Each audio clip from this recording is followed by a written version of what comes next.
tapi juga menjadikan Tahura itu sebagai memiliki daya tarik wisata sejarah. Destinasi sejarah. Ya, jadi bukan hanya destinasi wisata alam, tapi destinasi wisata sejarah.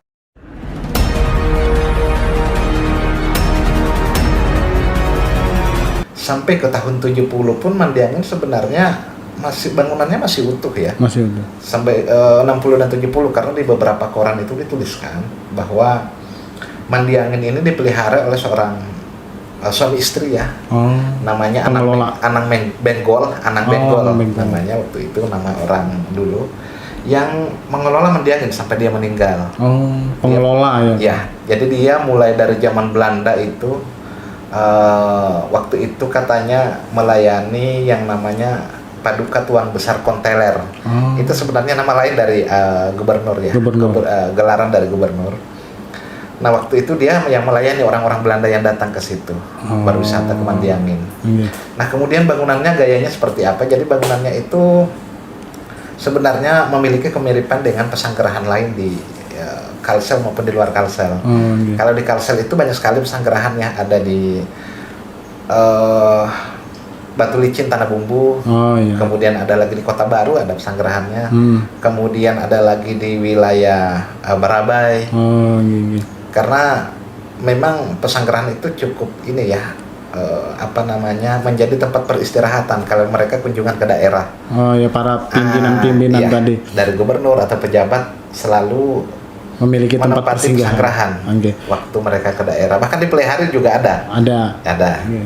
Yang kedua Pak, yang berikutnya ini maksud saya ini kan ada lapangan tenis nih yang dibikin. Bahkan saya berapa kali ke Mandiangin, saya nggak lihat nih ada bekas lapangan tenis. Kalau yang baru katanya dibangun itu dekat di atas, dekat pesanggerahan atau di bawah Pak, dekat kolam.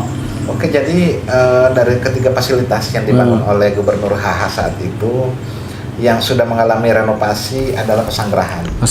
Karena memang masih terbuka ruang untuk merenovasi karena memang belum ditetapkan yang menjadi cagar budaya dan memang tidak memenuhi syarat. Karena memang bangunannya sudah habis, tinggal puing-puingnya saja, tinggal rangka pondasi ya.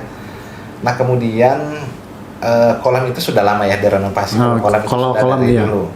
Nah, yang belum memang lapangan tenis. Karena kemungkinan besar dianggap tidak fungsional. Lapangan tenis itu kan siapa yang mau main tenis ke situ? Iya, di atas gunung lagi. Iya. Makanya walaupun sebenarnya bisalah untuk dipelihara, dibersihkan, ya paling tidak diberilah papan nama di situ bahwa itulah peninggalan lapangan tenis dari masa Belanda. Sama seperti Orenasau kan ada pelangnya. Kan ada pelangnya. Walaupun tidak difungsikan atau direhab kembali, tapi masih ada. Masih seharusnya dibikin ya. Nah, kemudian juga di Mandiangin itu seharusnya dibikin di kolam, kemudian papan informasi ya. Di kolam, di ada pelang-pelang. Ada pelangnya sehingga pengunjung itu tidak hanya sekedar liburan semata melihat, tapi juga mengetahui bahwa di sini memang ada peristiwa sejarah yang dulu ada di wilayah tersebut. Terus menurut Bapak nih sebagai tim ahli cagar budaya nih Kota Banjarmasin ya, sekaligus juga sebagai seorang penulis yang mengangkat tentang sejarah sanggerahan Mandiangin tadi, menurut Bapak nih untuk generasi muda nih Pak, supaya ini loh ada sejarah lokal di mana ini manfaatnya untuk generasi itu Pak.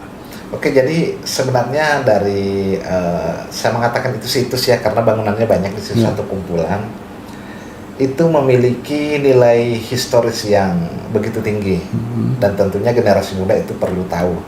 Nah, persoalannya sekarang adalah belum banyak belum banyak informasi yang mereka terima tentang situs ini, tentang wilayah ini. Sejak setelah kemerdekaan, bagaimana riwayatnya bangunan itu akhirnya habis. Jadi pada waktu itu masyarakat ya, karena mungkin masyarakat belum menyadari bahwa bangunan itu adalah bangunan bersejarah yang perlu dilestarikan. Jadi banyak yang membongkar bangunan itu, kemudian bangunannya dibawa untuk pondasi bangunan. Nah, itulah yang menyebabkan akhirnya bangunan itu tidak terlihat lagi bagaimana bentuknya. Kemudian juga kenapa dibongkar itu banyak kepercayaan masyarakat bahwa di situ banyak sekali peristiwa mistis yang terjadi. Oh, iya. Nah, di antaranya penampakan di Yang area, di kolam, area kolam sebelum ya? di kolam Oh. di ini pun ada di area bangunan mandi angin sebelum diruntuhkan. Oh, Nah, itu banyak sekali penampakan di situ. Kemudian terutama yang jelas sekali sampai sekarang pun ada penampakan di kolam. Jadi penampakan di kolam itu katanya ada yang mandi, noni malam-malam. Belanda, Iya, noni.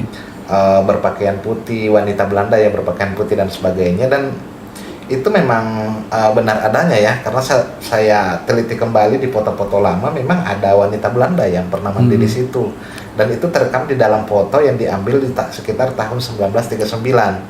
Nah, ada perempuan itu di situ. Entah apakah itu yang dilihat oleh masyarakat, saya belum bisa memastikan. Ya. Nah, kemudian juga di kolam itu banyak, selain memang dari orang Belanda yang ada yang dipercayai muncul di situ, juga banyak sekali kisah mistis masyarakat yang berhubungan dengan wilayah Bukit Besar itu. Oh, gitu bisa. Jadi ya, harapan saya ke depannya dari generasi muda perlu banyak menggali lagi lah sejarah lokal daerah-daerah di Mandi Angin, dan juga dari pihak pengelola sendiri, dari Balai Tahura tentunya lebih proaktif untuk memperkenalkan wilayah Mandi Angin ini sebagai destinasi wisata sejarah. Oke. Nah, diantaranya dengan membuat plang, dengan membuat flyer atau lembaran informasi sebagai informasi lah. Oke. Nah, kemudian juga memperkenalkan ke tamu-tamu, dan itu sudah dilaksanakan sebagian ya. Oke. Diantaranya misalnya dengan pembangunan Pesanggerahan Mandi Angin itu, di dalamnya itu diletakkan banyak sekali foto-foto Gubernur B.Y. Haga ya. Oh, semacam mini museum. Iya, itu sudah difungsikan seperti itu. Jadi kita kalau ke Pesanggerahan, masuk ke dalam akan melihat banyak sekali beberapa foto-foto ya. Foto-foto yang ada pada masa itu. Oke. Nah, jadi paling tidak sebagai pengunjung bisa lebih jeli ya melihat itu. Oke. Mungkin itu dari saya ya. Oke, terima kasih Bapak Mansur. Ya. Penjelasannya tadi mengenai tentang Pesanggerahan Mandi Angin tadi. Saya ucapkan terima kasih atas waktunya hari ini Bapak Mansur. Sampai ketemu lagi.